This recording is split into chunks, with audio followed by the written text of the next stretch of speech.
പഴശ്ശി കലാപം. വടക്കേ മലബാറിലെ കോട്ടയം രാജകുടുംബാംഗമായിരുന്നു കേരളവർമ്മ പഴശ്ശിരാജ. ആദ്യകാലത്ത് മൈസൂർ ഭരണാധികാരികൾക്കെതിരെ മലബാറിൽ അദ്ദേഹം ബ്രിട്ടീഷുകാരെ സഹായിച്ചിരുന്നു.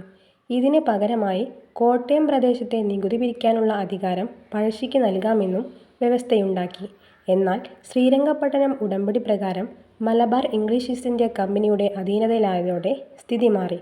കോട്ടയത്തെ നികുതി പിരിക്കാനുള്ള അധികാരം ബ്രിട്ടീഷുകാർ അവരോട് വിധേയത്വം പുലർത്തിയിരുന്ന പഴശ്ശിയുടെ അമ്മാവനായ കുറുമ്പ്രനാട് രാജാവ് വീരവർമ്മയെയാണ് ഏൽപ്പിച്ചത്.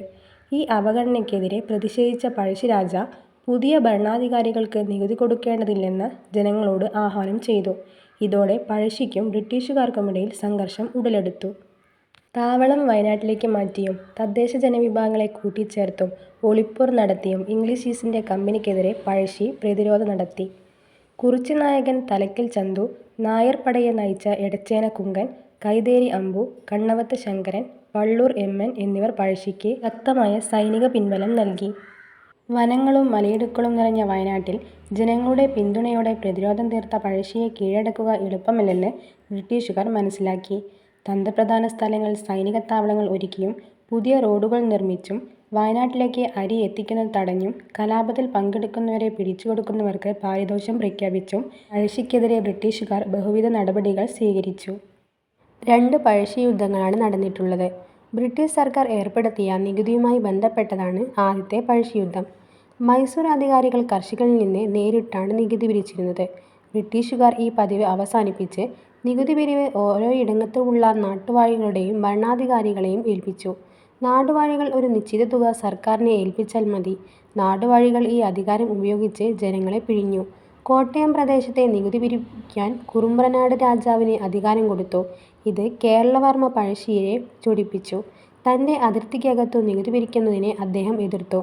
1793 മുതൽ 1797 വരെയുണ്ടായ കലാപങ്ങളെ അടിച്ചമർത്താൻ കമ്പനിക്കായില്ല.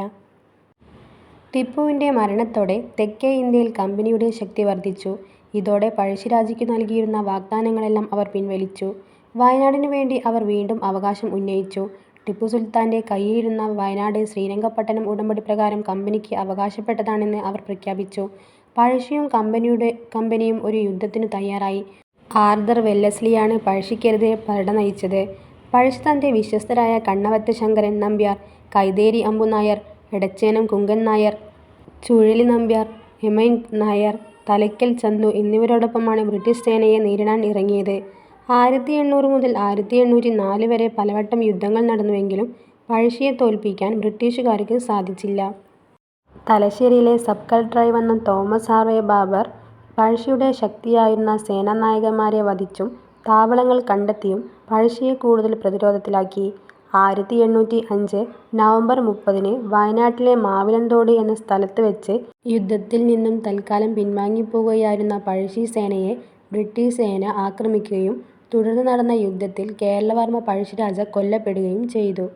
കേരളത്തിലെ ബ്രിട്ടീഷ് ആധിപത്യത്തിനെതിരെ നടന്ന ശക്തവും വ്യാപകവുമായ സമരമായിരുന്നു പഴശ്ശി സമരങ്ങൾ. പിൻകാലത്ത് മലബാറിൽ നടന്ന കാർഷിക സമരങ്ങൾക്കും സ്വാതന്ത്ര്യ സമരങ്ങൾക്കും പഴശ്ശി സമരങ്ങൾ ഒരു പ്രചോദനമായിരുന്നുവെന്ന് പറയപ്പെടുന്നു.